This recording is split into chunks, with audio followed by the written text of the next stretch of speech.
Hello, what is going on, everyone? My name is Matt, and welcome to this, whatever this is. I'm not even sure yet myself.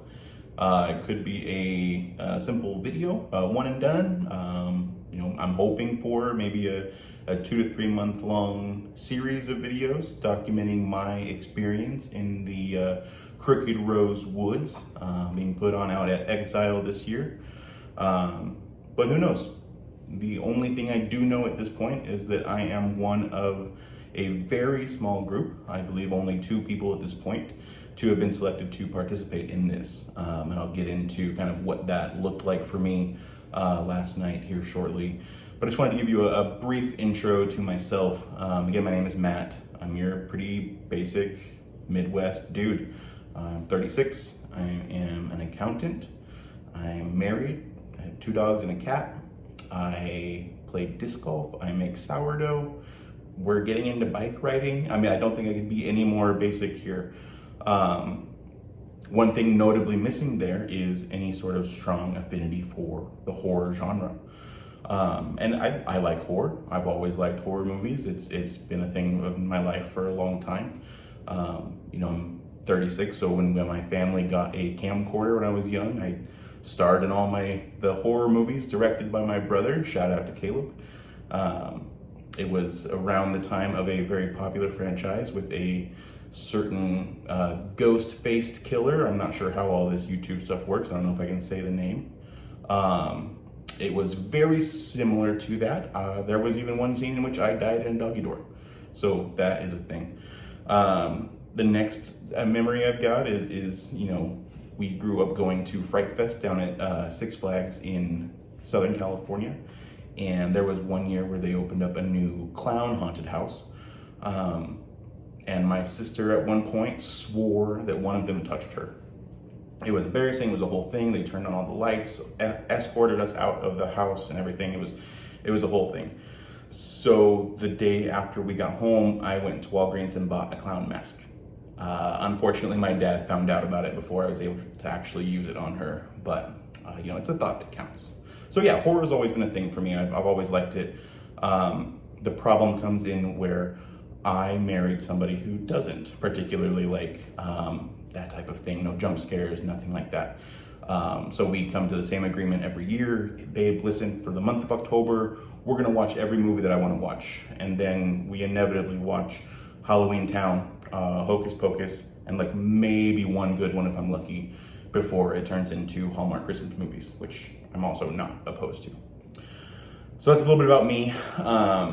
If you happen to stumble upon this video on accident, I was chosen to be an early participant in a haunt that is going on in the Kansas City area that is being put on by Darren Lynn Bousman. He is the director of Saws 2, 3, and 4, as well as a whole bunch of other ones that I'm sure a lot of you already know, so I don't even need to go into it. So I was on the forum, and there will be a link in the bottom here to that forum. And my initial thought was that I wanted to kind of keep my cards close to me. I didn't know what was going on. I wasn't sure. But the other participant, Cami, she posted her entire story. It was great. It was well received. Everybody's been super into it. So between the involvement from the rest of the community and a note that was slid into the thread by the forum moderator, I decided to go ahead and come out and give you guys all the information that I've got. So it started out, several months ago, I heard of Exiled and got on the mailing list and started following all the Instagram pages and everything. Fast forward to yesterday, me thinking, again with my wife not liking any of this stuff, that I wasn't going to get a chance to really experience it. I saw their post asking for somebody who was ready to step out of their comfort zone, and I said, yeah, sure, why not? A little bit later in the day, I got a message from somebody, whoever is moderating that account, asking if I was serious. I said, yeah. I said, bring it on. Let's go. Let's do it. So they sent over a waiver, got that signed, sent back over to them. It was a pretty intense waiver, so I'm very interested to see where this will go. And I think that I'll kind of get to that towards the end of the video as well. So after I sent the waiver back over, they finally gave me an address of where I was supposed to meet this Mr. Nobody that sent me the waiver. And it was a park here in Shawnee. So I met them at 9 o'clock. They were a little bit late, which built the suspense just a little bit more for me. I'm standing there waiting. I see this big white creeper van go by, expecting something to happen there, and nothing did. Which was fortunate because a little bit later, a nice black Cadillac pulled up, parked next to me. I kind of gave them a side eye. I could tell that they were kind of looking at me, and I just went back to my own business until I heard a honk, and then I knew for sure that they were there for me. So I get out of the car, and the driver meets me halfway in the parking lot. And the very first thing I noticed, he had no shoes on. It was bizarre. He had no shoes on. He says, "Are you Matt?" "Yes." "Are you here on your own volition?" I said, "Yes." He said, "Can I have your phone?" He said, "Go ahead and turn it off." He said, "I'll hold on to this for the remainder of the experience." I said, "All right." Fortunately, I had just texted my wife that they were there, and so she knew what was going on. So I get in. He opens the back door for me. I get in, and there's a gentleman across from me, also in the back seat. But he has, dark by this time, he's got a camcorder on me with a very bright light. I can't make out his face. I can't see any features. He is dressed in a suit, dressed very nicely, but that's about all I can tell. He asked me the same question, make sure I'm the right guy, and it's funny actually. Cammie mentioned this in her story. I'm sitting there and should I put my seatbelt on? He says, "Of course, safety first." So I put my seatbelt on and off we go. We are just pulling out of the parking lot. And he says, "Matt, so here's how this is going to go. I'm going to ask you a couple of questions. I'm going to record this for them so that they can see your answers, and we'll take it from there." I said, "All right, cool." So the first question he asked me, he says, "When you're at the store and you're shopping," he says, "do you buy store brand or name brand stuff, and why?" I thought about it, and I said, "Well, lately, it's been a lot more of the name brand side of things, mostly because the quality is there." I said, "I guess, to be honest, I'm fortunate to be in a position where I can afford to do that." He said, "Okay." And a little bit, he says, "All right, so another question for you." He goes, "Would you rather give or receive gifts?" I thought about it, and honestly, I would very much rather be the one to give a gift. I enjoy doing that. And he said, "Perfect." He said, "I guess," I can relate to that. He handed me a box. He said, "Matt, I want you to go ahead and open this box and tell me what's inside there." So I take this black box, I open it up, and inside is not even a regular cassette player, like a children's cassette player with a tape inside and some crappy headphones. And what I initially thought was a black pillowcase. So I told him, I said, "I have a cassette player and I have a pillowcase." He said, "That's not a pillowcase." I said, "Is this a hood?" He said, "Yeah." I said, "Okay." He's like, "Do you know what I want you to do with that hood?" And this whole time, kind of smiling, kind of joking, very nice about the whole thing. And I said, "I'm assuming you'd like me to put this over my head?" He said, "Yeah, but before you do that, go ahead and put the headphones on." I said, "All right." So I complied. So I put the headphones on, put the hood on, and he hits play. And I'll just explain this once so I don't have to go back and forth and explain what I was listening to the whole time. But it starts and stops, but it starts out with this very light, playful music about Jesus and the Bible and how God loves you. And I noticed actually as I was thinking about it over the night, that it wasn't all like that. It started out happy, and then it kind of got into a theme of like, God looks at your heart, and it got a little more serious, and then a bit more serious from there, and where it ended, and they were telling Bible stories as well, David and Goliath, Daniel in the lion's den, a couple of them that they cycled through. And it ended up, the last song that I remembered listening to was almost like a death metal song being sung by Goliath about what he was going to do to David. So that was kind of weird. So that was going on. It was he played the music and he'd stop it to ask me these next questions. The next question was, what was a purchase that I had made that had left a strong feeling on me, and what was that feeling? So I thought about it, and I mean, the most significant one was I told him, my wife and I bought a house last fall. I said, and that was just, it gave us both a really immense sense of pride. That was something that we were very proud to be able to do. So, okay, great. Turn the music back on. And each time he's doing this, he's turning the video camera on. I can see the light through the hood. The next question comes on, the light comes on, music stops. He says, Matt, I want you to explain what deja vu is, and then what you think that means.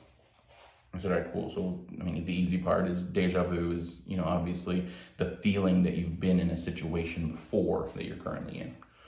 That's the best I could come up with. And I told him that one of the explanations that I had heard at one point that I kind of liked was that deja vu is the universe's way of telling you that you're where you're supposed to be in life. I don't know. It was just something I heard. Couldn't even tell you where I heard it, but it stuck with me. And after that answer, he kind of gave me this feeling like he was asking me if I was feeling deja vu in that moment, which I wasn't. But he kind of pushed me. I said, no, honestly, no. I said, the song is sort of nostalgic. I don't know if any of you, VeggieTales is the one that Cammie threw out, and that made sense. But also there was Salty. It was a long time ago. I think way before Cammie's time even. But it was just that type of thing, and it was just nostalgic. It was something that I listened to with my grandmother. It was just a thing. He said, okay, great. So he turned the music back on, turned the camera off. The next question was, do I believe that trauma is generational? I thought about that one, and I'm sure most of us at this point can make an argument for, it definitely is. My answer to him was that I believe that trauma is rooted in experiences, and people that have those experiences and are dealing with that sort of trauma are probably more likely to expose other people to the same types of experiences. I don't know, that's just my personal experience. We don't have to get too much into that. And he didn't either. There was no follow-up on that one. A little bit further down the road, the next question was, have you ever met somebody and felt such a strong connection to them despite having never met them before, where you immediately wanted to just pursue it and continue to get to know this person? And I told him, no, not really. Now, before I put this next question in there, he did say several times throughout this, he goes, I'm sorry I have to ask these questions. I don't understand some of them myself. He said they just give me a list of questions, and this is what I have to do. I said, all right, cool, no worries. The next question wasn't much of a question. He said, I just need you to give me an answer when you hear the question. I said, okay. He said, pickles? I thought about it. Yeah. He said, okay. And he turned the music back on, and that was it. So I have no idea what that was about. It could have been just to throw everything off. I have no idea. It may come up later again. It may not. Who knows? So at this point, at one point in there, he also asked me how long I thought we had been in the car. I said, based on the number of songs that we had cycled through and the questions he'd asked, I said probably around 15 minutes. And there was no yes or no or anything on that. He said okay, and then turned the music back on. So as we were going, I could tell we were kind of getting out. It was darker. There weren't as many cars on the road. Roads were getting a little bit bumpier. He told me that we were just about to where we were going to go, and he explained that he said you'll hear the car stop. The driver will get out and open my door. He said, then I will get out and I will come around and open your door. He goes, up until that point, you are not to move a single muscle. I said, okay, fine. He said, once I open the door, you can remove the hood, remove the headphones, take off your seatbelt and get out of the car. Once you get out of the car, you will walk towards the front of the car, towards the lights that you'll see until someone tells you to stop. I said, okay.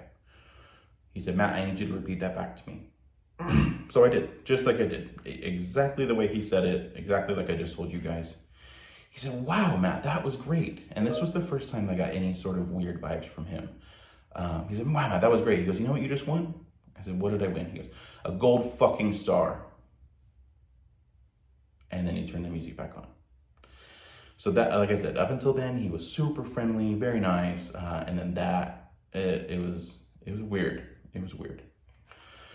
So we get to the place, the car stops, we do the whole charade, and I'm walking towards the lights. As I'm walking closer, I see there's a guy on each side with a video camera and a bright light also. There's a guy in the middle, and then behind him, as I'm getting closer, more lights turn on and get even brighter. And I'm walking and I'm waiting for somebody to tell me to stop, and the guy in the middle takes a step forward and cuts me off, and he has a Polaroid camera. He pretty quickly gets it in my face real close and takes a snap. He steps back, shaking the picture out, kind of looking at the picture, looking at me, just kind of checking things out. A little nod, and he comes in from a side angle and takes a really close profile shot. And then same thing, but this time a little bit longer, kind of looks me up and down, shaking the picture the whole time, checking me out. Gives me a nod and then turns around and walks away. And at that point, I realized that there's a woman standing behind him. She's dressed nicely. All of these people are dressed nicely. The only person that wasn't at this point was the driver. Had no shoes on, no jacket. He just had kind of a worn down shirt. And then to the side, aside from the guys with the cameras and everything, were 3 people wearing Exiled t-shirts, like they were employees or something of the haunt. But they were just standing there, and they had this look of concern on their faces. So the woman steps forward. She takes a clutch from the gentleman that was taking the pictures and gives him her cell phone. And she's walking around me, doing the same thing, giving me a solid up and down, just checking me out. And then so one walk around me, and then she asks a question. She says, what is something in your life that you feel like you have control of? I thought about it for a second. I said, my career. That was something that I took the scenic route to my bachelor's degree. But once I finished that, I had kind of laid out a plan for myself to get where I am now and beyond. And all of it has fallen into place very nicely. So I that's something that I think I can control a bit. And that's just for you guys. I didn't tell her that. She didn't really seem like she cared for much follow-up on that one. So she gave me kind of shook her head a little bit and walked around again, this time a little bit slower, kind of checking me out up and down.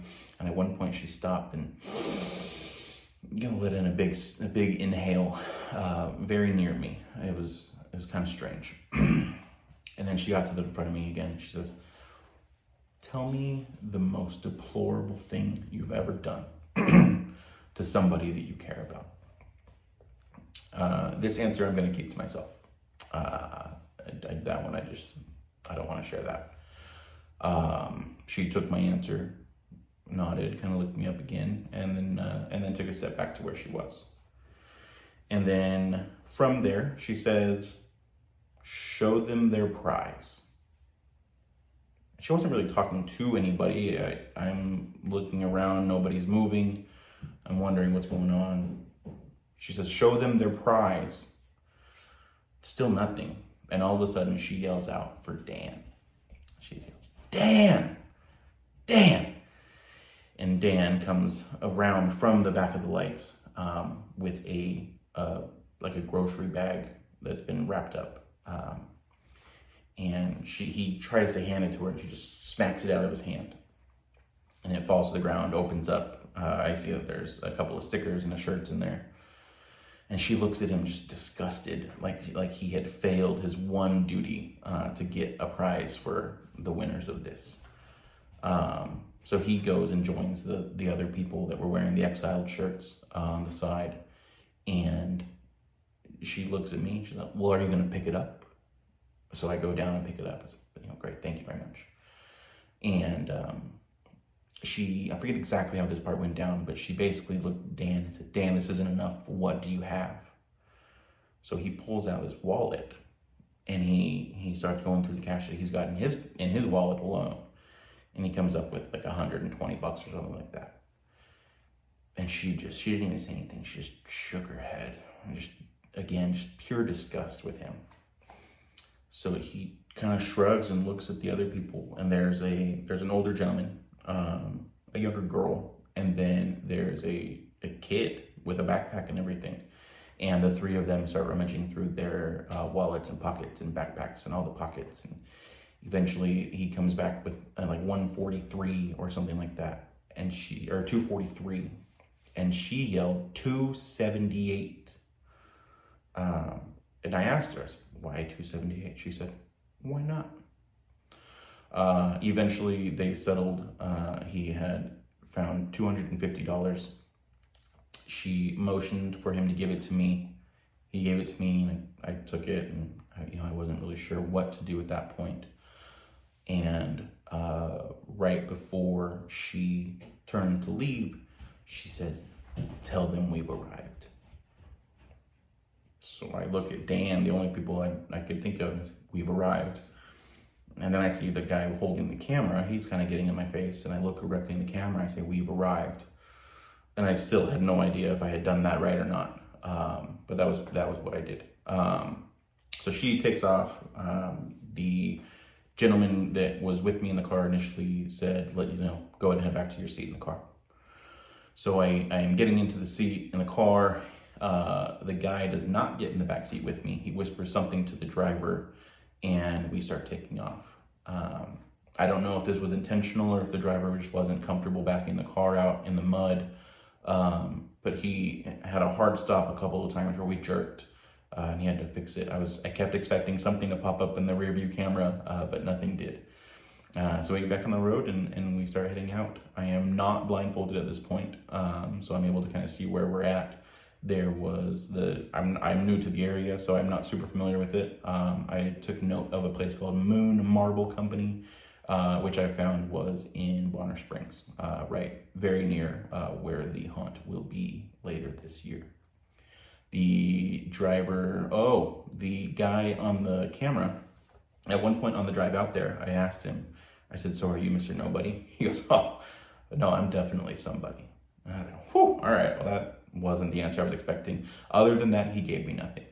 The entire ride back, the driver gave me nothing. He would tell me, I can't answer that. I can't answer that. I can't give you an answer.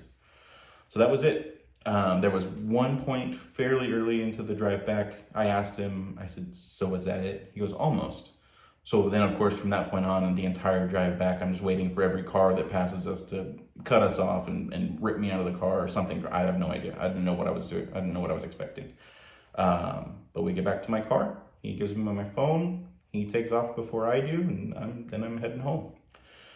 So I'm heading home. Of course, as soon as I turn my phone on, I call my wife, make sure that she knows I'm okay.